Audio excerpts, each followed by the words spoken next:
আমাদের রান্নাঘর মডুলার হোক বা নন মডুলার হোক, ছোট্ট হোক বা বড় হোক, আমরা প্রত্যেক গৃহিণীরাই চাই যে আমাদের কিচেন যেন সুন্দর লাগুক। তো আজকে আমি তোমাদের সাথে শেয়ার করব কিচেনের কিছু টিপস ট্রিক্স আর নতুন কিছু কিচেনের জন্য কিনেছি। আমি কিভাবে কিচেনটাকে, ছোট্ট কিচেনকে গুছিয়ে রাখলাম সেটাই তোমাদের সাথে শেয়ার করব। তোমরা দেখছো আমার একটাই প্ল্যাটফর্ম, আর এই কিচেনটা আগেও আমি তোমাদের সাথে শেয়ার করেছি, আজকে আবার ওটাকে আমি চেঞ্জ করছি।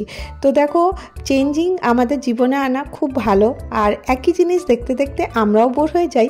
তো সেই জন্য আমি চেষ্টা করি মাঝে মধ্যে ড্রয়িং রুম থেকে বেডরুম, কিচেন যেন আমি ওটাকে চেঞ্জ করতে পারি। আজকে আমি তোমাদের কিছু ক্লিনিং টিপস দেব, আর কিচেনটাকে আমি খুব সহজভাবে কিভাবে গুছালাম তোমরা দেখতে থাকো। আশা করি তোমাদেরকে ভিডিওটা ভালো লাগবে। তো শুরু করে দিই। তো দেখো, আমি এখানে গরম জল কিছুটা করে নিয়েছি, এর মধ্যে আমি দিয়ে দেবো ভিম লিকুইড। তো দেখো, আমরা প্রতিদিন কিচেনে রান্না করি, আর আমার কি সমস্যা জানো, আমার কিচেনে জানলা নেই। তো এবারে আমি কিভাবে পরিষ্কার রাখি, তো ভিম লিকুইড দিয়ে দিলাম, এরপরে দিয়ে দিলাম বেকিং সোডা, যেটা খাবার সোডা, আর তার মধ্যে দিয়ে দিলাম 2 চামচ মতন ভিনিগার। এইগুলো আমাদের প্রত্যেকের কিচেনেই থাকে, তো এইগুলো দিয়েই আমি ইউজ করব। তো এরপরে প্রথমে কি করব, এই যে কিচেন টাওয়েলগুলো দেখো প্রচুর নোংরা হয়, এটাকে আমি ভিজিয়ে এক জায়গায় রেখে দেবো। তো কিচেন টাওয়েলটা যতক্ষণ এটা মানে ভিজতে থাকবে, যত ভিজবে এটা পরিষ্কার কিন্তু তত ভালো হবে। এরপরে তোমাদেরকে আরেকটা জিনিস শেয়ার করি, ছাঁকনি আমাদের প্রতিদিন কাজে লাগে, কিন্তু ছাঁকনিতে কি সমস্যা হয় দেখবে, জালিতে নোংরা ফসে যায়। সেই জন্য আমি মাঝে মধ্যে কি করি, আমি এই ছাঁকনিটা এইভাবে পুড়িয়ে নিই। যখনই আমরা এই ছাঁকনিতে পুড়িয়ে নেব, দেখবে এর মধ্যে যত ডাস্ট পার্টিকেল আছে ওগুলো জ্বলে যাবে, আর ছাঁকনি একদম পরিষ্কার হয়ে যাবে। এরপরে তোমরা যখনই রান্না করবে, এই গ্যাস স্টোভের নিচে একটা পেপার বিছিয়ে রাখতে পারো, তাতে এতে রান্নার নোংরাগুলো কিন্তু নিচে পড়বে। এরপর দেখো, এই যে চপিং বোর্ড, আমাদের সাঁড়াশি, তারপরে এই পিলার, এগুলো কিন্তু খুব তাড়াতাড়ি নোংরা হয়ে যায়। তো আমি একটা টিপস তোমাদের সাথে শেয়ার করছি। এখানে আমি দেখো নিয়ে নিয়েছি ক্লোজ আপ, তোমরা কোলগেট নিতে পারো, যা তোমাদের কাছে টুথপেস্ট আছে ওটা নিতে পারো। আর এর সাথে দিয়ে দিচ্ছি আমি কিছুটা ইনো, 1 চামচ মতন ইনো দিলাম, আর এরপরে দিয়ে দিলাম 1 চামচ মতন খাবার সোডা। এইগুলোকে খুব ভালো করে মিক্স করে দেব, আর তারপরে এর মধ্যে 1 ঢাকনা মতন ভিনিগার দিয়ে দিলাম। আর এটা কিন্তু ক্লিনজারটা খুব স্ট্রং হয়, খুব ইজিলি কিন্তু যে কোনো জিনিসের তেল চিটচিটে দাগগুলো কিন্তু একদম খুব তাড়াতাড়ি সরে যায়, আর কোনো ঘষবারও দরকার পড়ে না। তো দেখো, আমি কিছুক্ষণের জন্য আমি এটা এইভাবে লাগিয়ে রেখে দেবো। 10 থেকে 15 মিনিট আমি চপিং বোর্ডে, তারপরে যত আমার কাছে পিলার ছিল, আর এখানে দেখো কলের মধ্যেও আমি এটা লাগিয়ে দিয়েছি। ট্যাপটার মধ্যে দেখো, ট্যাপটা না কিছুদিন পর পর মনে হয় যেন একদম পুরনো হয়ে গেছে। তো এইগুলোকে একদম চকচকে রাখার জন্য তোমরা এই টিপসটা ফলো করতে পারো।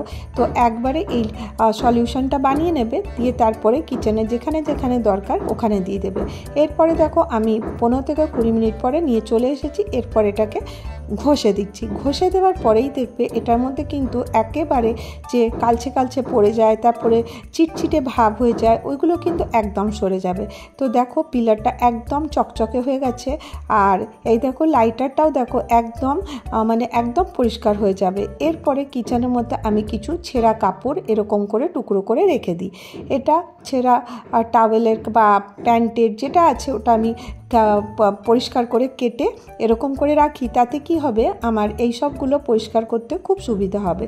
তো এই বাস্কেটটার মধ্যে দেখো এরকমের ছেঁড়া ন্যাকড়াগুলো আমি এইভাবে এই কাপড়গুলো দিয়ে পোছাপুছির কাজ লেগে যায়। এরপরে দেখো, সিঙ্কটা অনেকটা নোংরা হয়েছে, চকচক ভাবটাই কিন্তু চলে গেছে। এটাকে আমি আরও ভালো করে পরিষ্কার করব, এর জন্য আমি নিয়ে নিচ্ছি লবণ। লবণ আমাদের প্রত্যেকের বাড়িতেই থাকে। তারপরে লবণের সাথে আমি এখানে একটুখানি ইনো মিক্স করে দেবো, আর আধা চামচ মতন ইনো দিলাম, আর এর সাথে দিয়ে দেবো খাবার সোডা, মানে যেটা বেকিং সোডা, এটা দিয়ে দেবো, আর সামান্য একটু জল দিয়ে দেবো। দিয়ে এটার মিক্সচারটা রেডি করে দেবো। আর এটা রেডি করে দেওয়ার পরে আমি পুরো সিঙ্ককে সুন্দর করে এটাকে ভালো করে লাগিয়ে দেবো, চারিদিকে ঘষে ঘষে লাগিয়ে দেবো। আর দেখবে যত পরিষ্কার করো এর মধ্যে একটা চিটচিটে কালচেপনা কিন্তু এসেই যায়। আর এই যে এই সলিউশনটা আমি তৈরি করলাম, এটা লাগিয়ে যদি তোমরা কিছুক্ষণ রেখে দাও, তারপরে ধুয়ে নাও, দেখবে একদম পরিষ্কার হয়ে যাবে।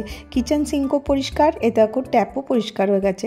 এরপরে দেখো আমি কি করছি, একটা আমার কাছে এমনি পর্দার কার্টেনের রড ছিল, এর মধ্যে দুটো রিবন বেঁধে বেঁধে নিয়েছি। তোমরা ভাববে এটা দিয়ে আমি এখন কি করব, তো চলো দেখো আমি এটা কি করছি।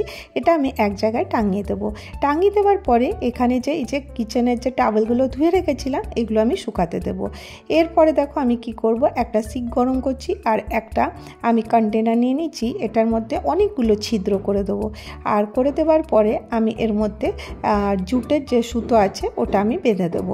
তো এই দেখো আমার এটা একটা অর্গানাইজার রেডি হলো। এটা আমার কি কাজে লাগবে চলো তোমাদেরকে বলে দিই।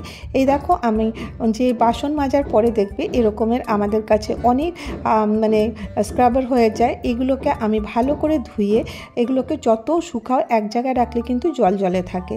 জার্মস ফ্রি করার জন্য এরকমের বাস্কেটে রেখে দেবে।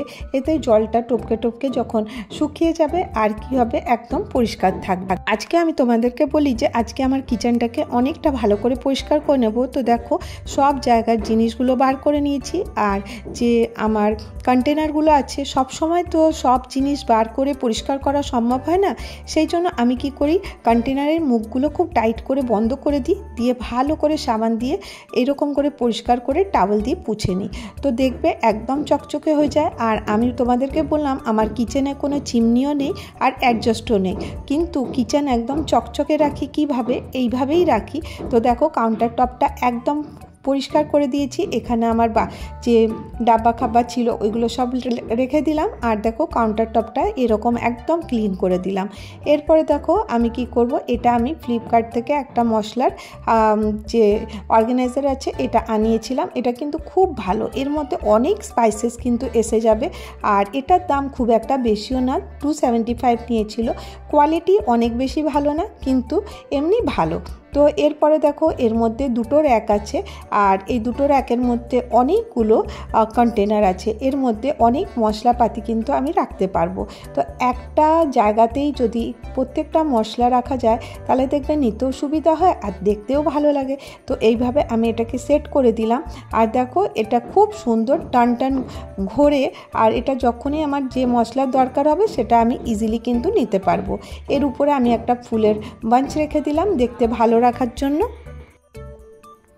এবারে দেখো আমার প্রয়োজনীয় যে মশলা আছে সব এর মধ্যে লাগিয়ে দেবো। দেখো কতটা সুন্দর লাগবে দেখতে, আর অর্গানাইজও থাকবে, অনেক জিনিস কিন্তু এর মধ্যে চলে আসবে আর দেখতেও ভালো, ইজি ইউজে। আর তারপরে আমি দুটো অয়েলের কন্টেনার আনিয়েছি আর এটাও কিন্তু খুব ভালো এসছে। এটার দাম নিয়েছিল 250 রুপিস। আর দেখো এটার মধ্যে দুটো কাঁচের বটল আছে আর এর মধ্যে লিড আছে আর তার সাথে দুটো স্প্যাচুলা দিয়েছিল। আর এখানে আছে একটা ফানেল মতন। এতে কি হবে, তেলটা ঢালতে কিন্তু খুব সুবিধা হবে। দেখো খুব ইজিলি কিন্তু তেলটা এর মধ্যে ঢুকে যায় আর এটা ব্যবহার করাও কিন্তু খুব সহজ আর খুব সস্তাতে, মানে খুব কম প্রাইসেই এটা পাওয়া গেছে। আর এটা কিন্তু খুব ইউজেবল জিনিস, আমার খুব ভালো লাগে এটাতে ইউজ করে।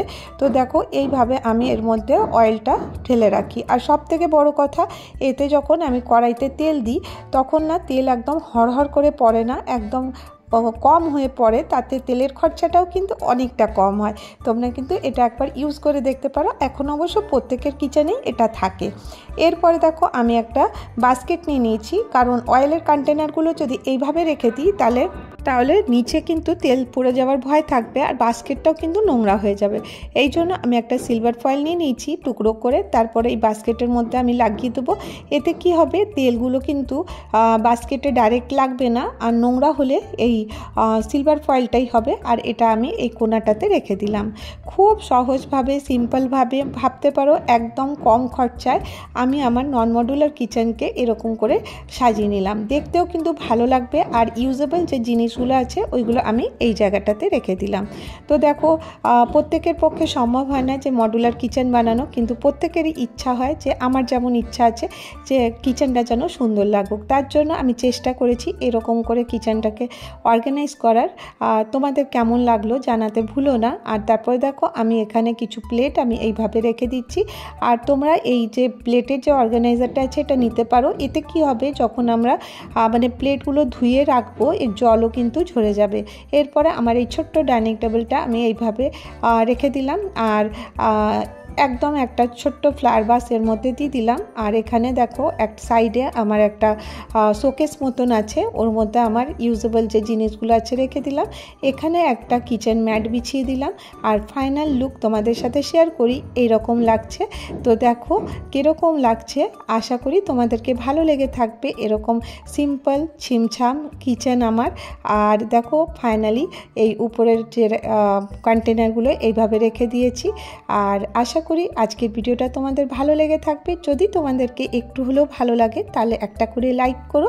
আর যদি অনেক ভালো লাগে, তোমরা যদি আমার চ্যানেলে নতুন এসে থাকো, আমার চ্যানেলটাকে সাবস্ক্রাইব করে নাও। আমি চেষ্টা করব তোমাদের জন্য প্রতিদিন নিত্য নতুন কিছু ভিডিও নিয়ে আসার জন্য। আবার দেখা হবে নেক্সট ভিডিওতে। ভালো থেকো, সুস্থ থেকো, বাই বাই।